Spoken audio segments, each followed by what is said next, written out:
Hello lovelies and welcome back to my channel. Today I wanted to do a VR to the lovely Anna over at Astral Lady Tarot.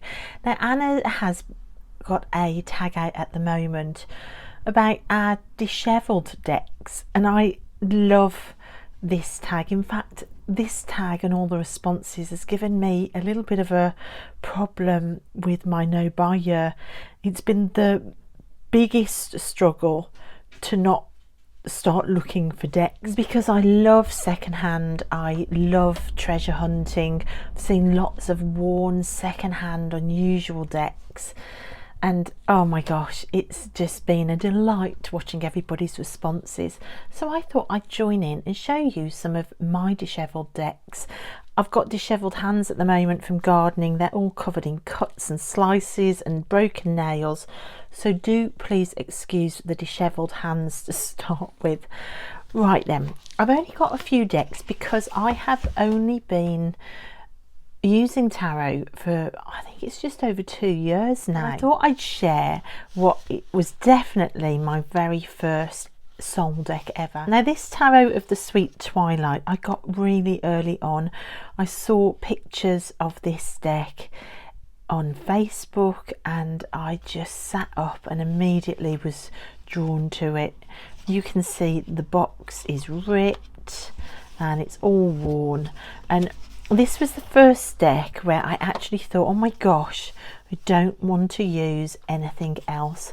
I only want to use this deck. And for a while I wondered whether I would ever pick up another deck ever again. So in the 2 years that I've been using tarot, this is probably the most worn that I've ever made a deck. You can see, look, the edges are very worn here, and for a long time I thought, my gosh, I should really trim it and try and start again, but I just really didn't want to cut into this deck because, well, it's just got such sentimental value. You can see there's lots of wear on the edges of these cards, and the corners are turning up a little bit.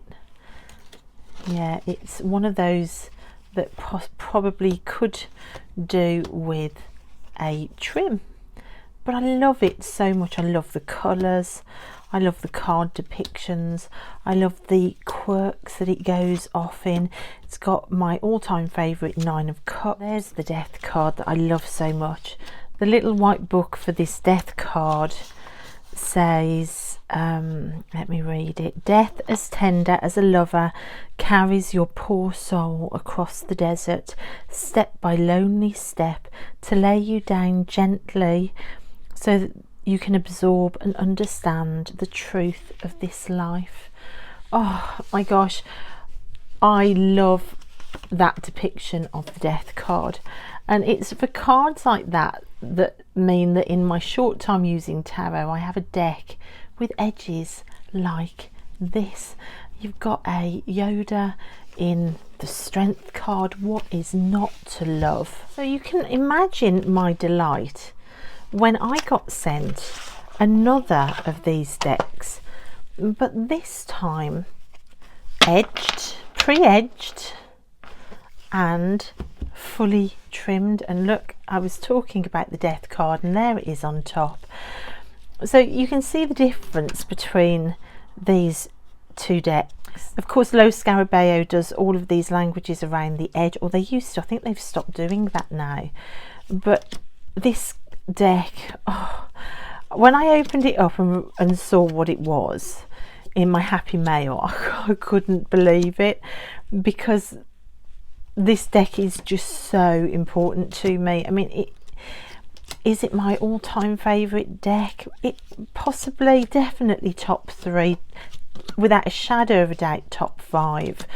So to get this trimmed and edged and with no writing on at all and just the pictures, honestly, it was such a treat. And my friend who sent it said, I just saw this and it just spoke to me, and I thought I'd send it to you. It just seemed like it wanted to go to you.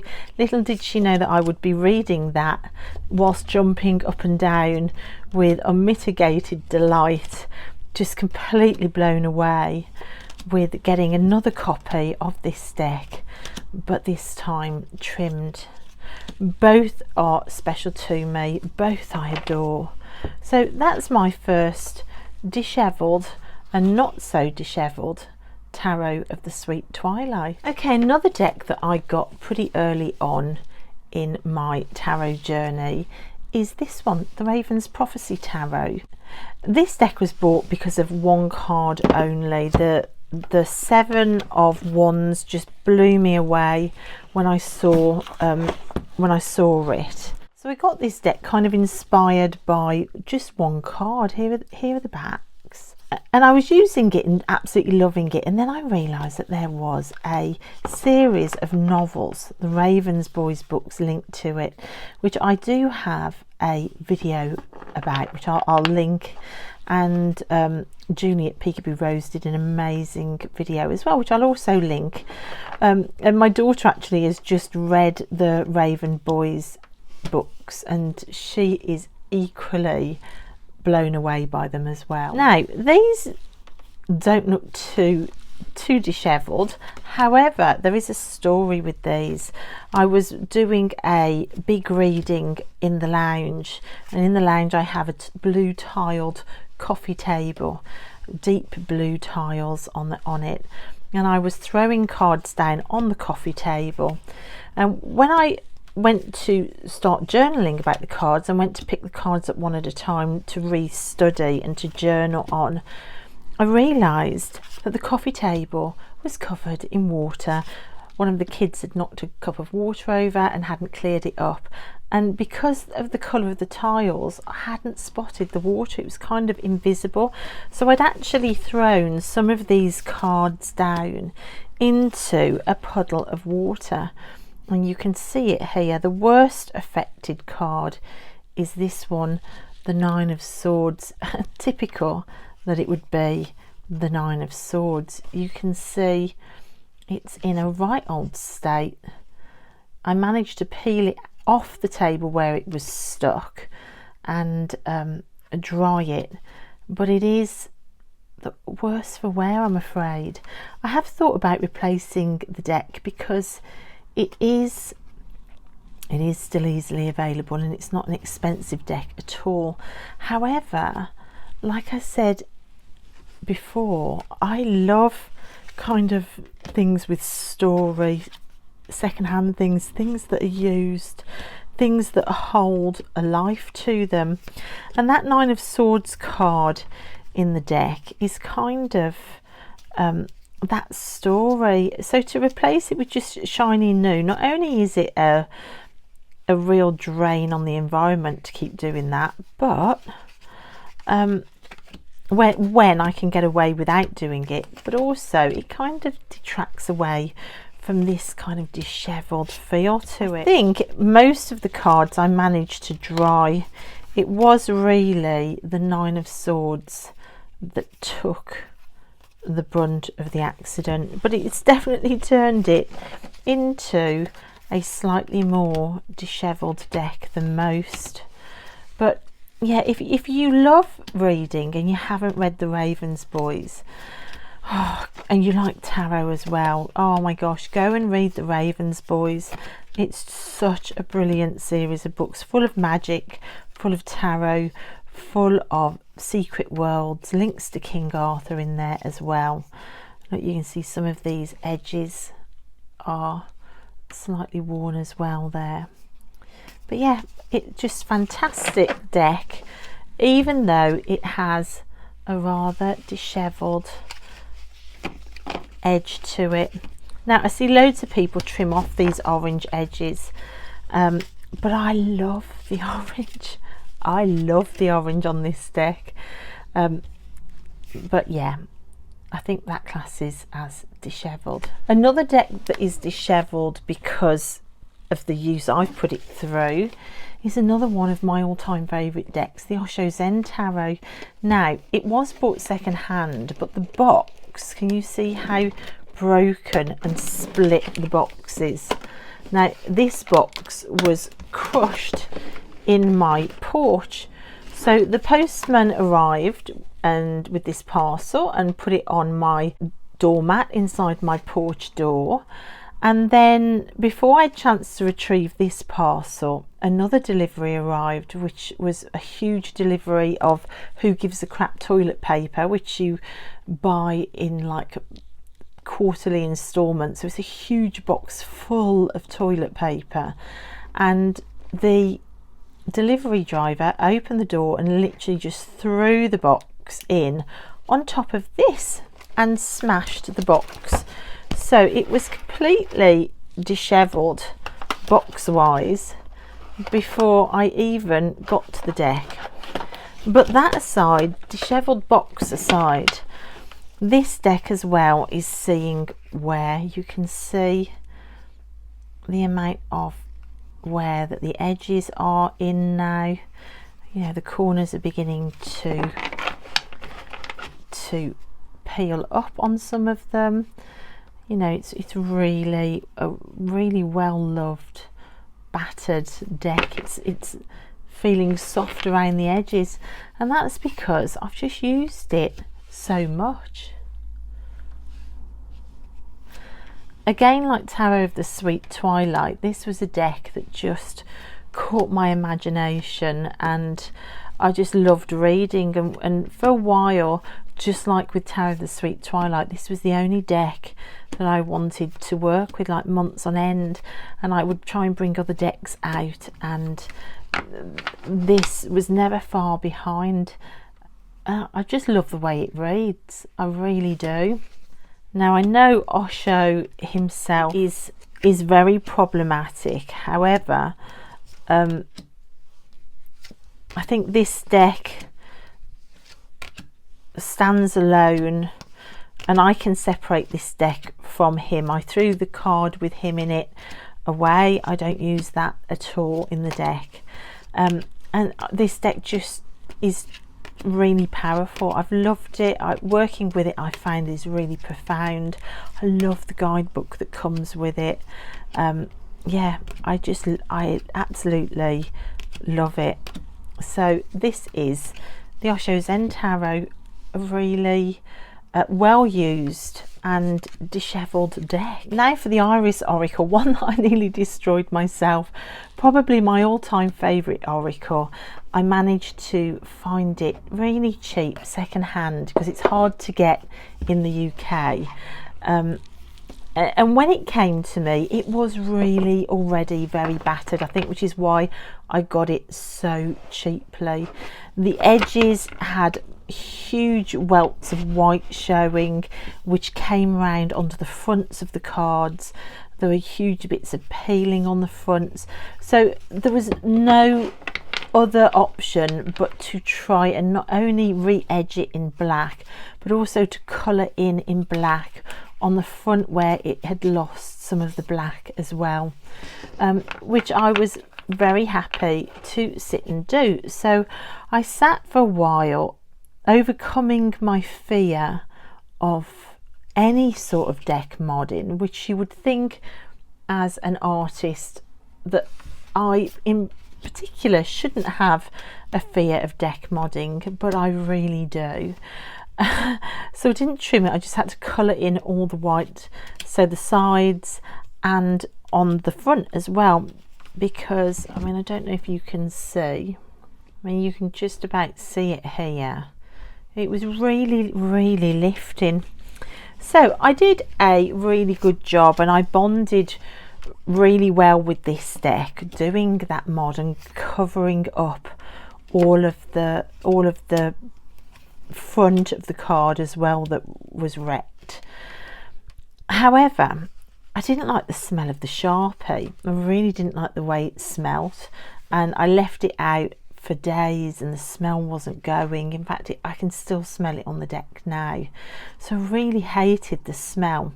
So I decided to spray it in my favourite perfume.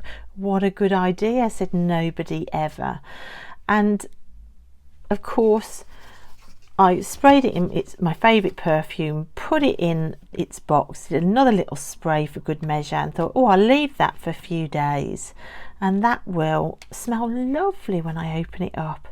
Of course, I opened it up a few days later, only to find the entire deck was completely stuck in a block, and the ink was beginning to peel off, not only on the fronts but also on the backs. Look, you can see here.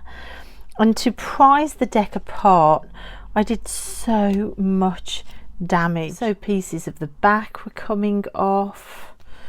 Oh, honestly, it was an absolute nightmare. Look, you can see there's pretty much chunks out of every card where I had to prise it all apart. So the damage that it started off with, which I thought was pretty awful, literally paled into insignificance by the time I had got through with it. The worst disaster, and then at one point I thought I was just going to have to throw the deck away as I was peeling cards and just watching patterns come off. I mean, the backs were the ones that were really affected. But what I did, I got them all apart, put them under things flat to make them flat, and then I got all sorts of different coloured felt tips, and I literally coloured in the backs to match. And by the time I finished, I mean, I'm having to really look now to see the damage, but by the time I finished, I mean, it took me ages to sort it, but by the time I finished I could hardly see it. In fact, I'm really struggling to see it, and there were so many cards affected. But I got this deck for trauma healing and trauma work and shadow work around trauma and family trauma. So it just seemed really apt in the end that we'd sat together through a joint trauma. It was almost like the deck was saying to me, well, let's experience trauma together first so we know how each other reacts, and then we can get to work. So it kind of bonded me with it all over again in a really odd way, for exactly the reason I'd bought the deck for, which I know sounds really odd to say, but it's just the way it was. But it was a total disaster at one point. I think if I hadn't have loved this deck so much, I don't know as I would have persevered to put it right. But yeah, that's the Iris Oracle. I turned it into an even more dishevelled deck than it came to me as. Look at this box. Isn't this box just lovely? And when I open it, I do feel like this is a little message from my deck. I love it. I just love this deck. Okay, one that came to me as a gift, which is slightly more dishevelled than some of them, was this one in here in its Peggy bag, which is just glorious. It's a double pouch bag, which I love. Now the box was all falling apart when it came to me. This is the Tarot of Transformation, and this was a gift from Lisa, but the box has fallen apart, so I've sellotaped all the outside of the box, and I had to glue the inside because the inside down at the bottom there kept catching the cards. So it was really used. I think Lisa had been gifted it and it wasn't working out for her, and then she gifted it on to me. And yeah, the edges are beginning to go. The cardstock on this deck, if you've got it, you'll know it's very thin cardstock, but I love it for that. It kind of feels a little bit like the Fairy Tale Tarot, the Inner Child cards by is it Isha Lerner? It feels a little bit like that cardstock, but I love it because it's so bendy and easy to shuffle, but it feels like it's going soft. You've got some peeling around the edges, but this deck is beautiful. I think it can be forgiven many things when it's just so glorious. I think the deep purple on the back makes the dishevelled edges show up, you know, a little bit more than they would on another deck. Oh, I'm trying to get the light right. It's later in the day than I would normally film, so I've got not a lot of light, so I hope the light is okay. Yeah, but the box was really dishevelled. The cards, you can tell they've been used, but I love it. It was a breathtaking gift that blew me away. I just am so grateful for it, and I love it for being a little bit more dishevelled than other decks. I just love it. Right, another deck that came to me, new actually. It was at the end of last year. It was part of my Christmas present to myself. Is this one, the Botanica tarot. Now this, I'd really wanted it when I'd seen it. I thought, was it a Kickstarter? And I'd really wanted it then, but it was way out of my price bracket. But then it came up on a UK bookshop site, Blackwell's in the UK, without any of the import costs, which can double decks for us in the UK. There were so many decks that I see that I'd love, but by the time I've added taxes and delivery costs, it's more than double. It always more than doubles the deck. So this was suddenly in the UK. It was reduced as well, and it had none of the import and tax costs. So even so, I sat on it for a while because I was just about to go into no buy, and I didn't want to spend any more money really. But at the last minute, I decided to go for it, and I am so glad I did because I love it. However, when this deck came to me, there was a slight problem with the printing of it. So some of the edges were already a bit scuffed, and all of this gold gildings was not only rubbing off, but some had embedded on the front of the cards. Can you see here? It's actually like embedded in the cards. Some are worse than others. I mean, that one's pretty okay, but look, you can see here, can you see it's like it's been embedded in, and it's like it's scratched. So I was a little bit downhearted that I'd been so excited for this deck, because I'd seen other people's and I'd checked, and other people had said no, the printing was fine, there were none of these issues. A few people suggested that perhaps that's why it was so cheap to start with.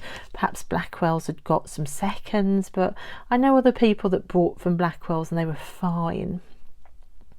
But so I think I just got a deck that was just a little bit defective, a little bit dishevelled from the get-go, shall we say.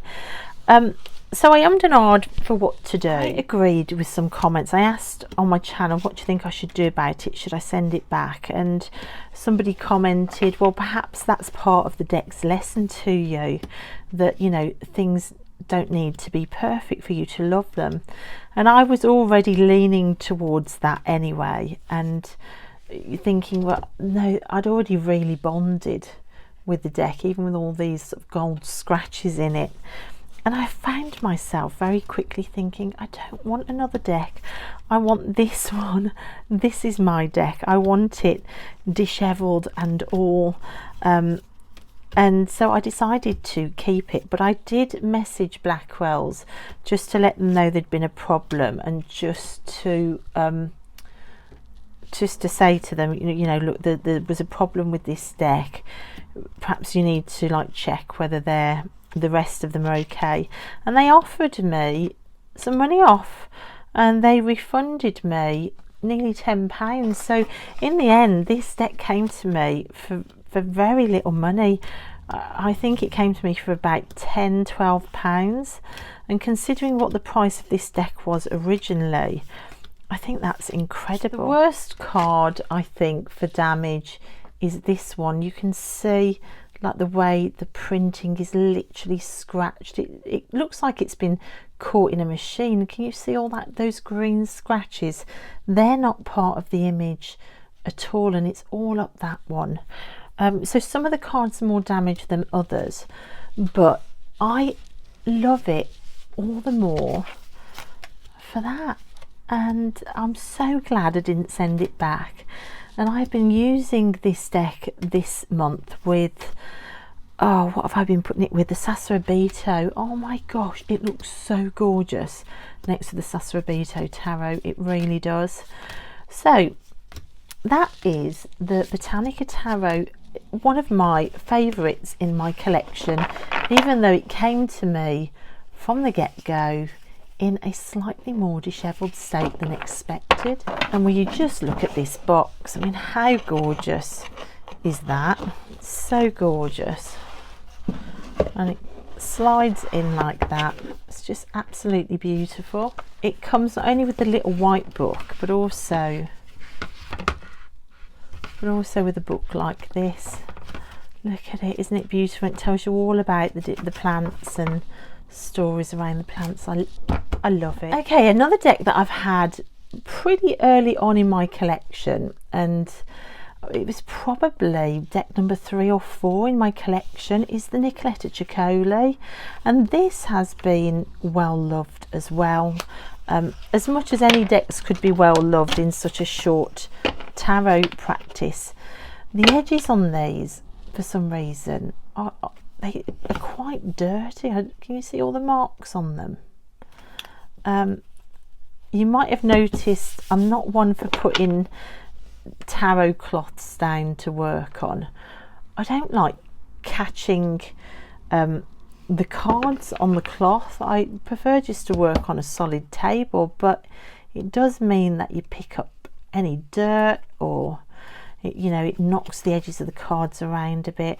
And I did notice using this last month that the edges were looking really dirty, really, and dishevelled, and I don't quite know where it's picked quite so much dirt up, but you can see all the marks on it. But this one, oh my gosh, I absolutely adore this deck. I think I'm going to try and get the Oracle as well, because the Oracle I don't have, and I love Nicoletta ceccoli's artwork so much that I can't understand why I haven't got it yet. So when no buy is over, I think I might be chasing the Oracle down as well. Yeah, I love it. I absolutely adore it. Even with its dirty edges, it is just a beaut of a deck. If you've watched my channel for half a minute, you'll know that I pair this with the Zombie Tarot, which is absolutely fantastic for core wound work. If you have issues to do with family or childhood, inner child work, it's just brilliant, and it's one of my all-time favourite decks. I think those first few decks in my collection, like the Tarot of the Sweet Twilight and the Osho Zen and this one, they just all have got such a special place in my heart, and yeah, I love it. So dirty edges makes it more dishevelled than my other decks, but I love it. And then the last deck is one that I bought second hand. So this is dishevelled, not from me using it, but just the fact it came to me second hand and old. It's probably one of my oldest decks in my collection.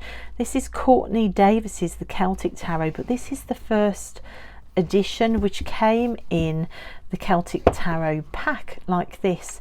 Now this I got really cheap, under £10 I scored this one for, which is incredible.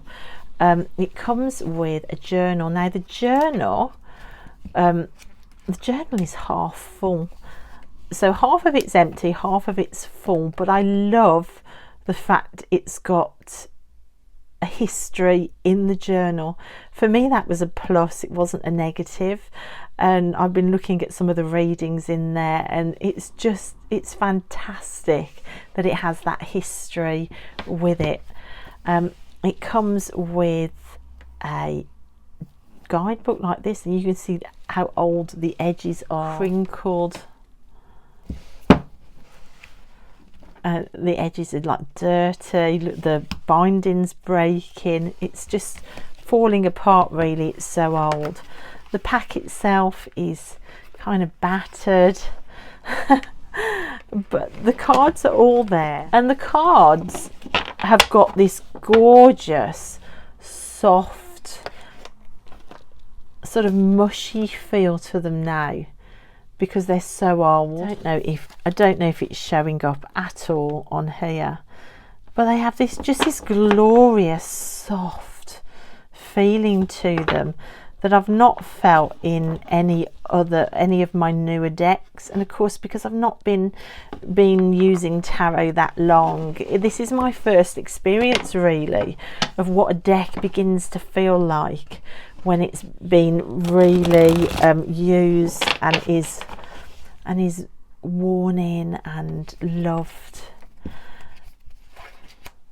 So these cards are absolutely gorgeous. And I love them because of that soft feel to the edges. They are, yeah, a little bit battered, a little bit curvy around the edges, but it doesn't smell at all. I've just had a sniff of it. It just feels really soft and squidgy and loved. And I love it for that. I think the majors are absolutely gorgeous. You can see the minors are pips, but the artwork is incredible. I just think this artwork is wonderful. And of course I work with the Celtic pantheon, and this is very much my cup of tea and what calls to me in my spiritual practice, and I just love it.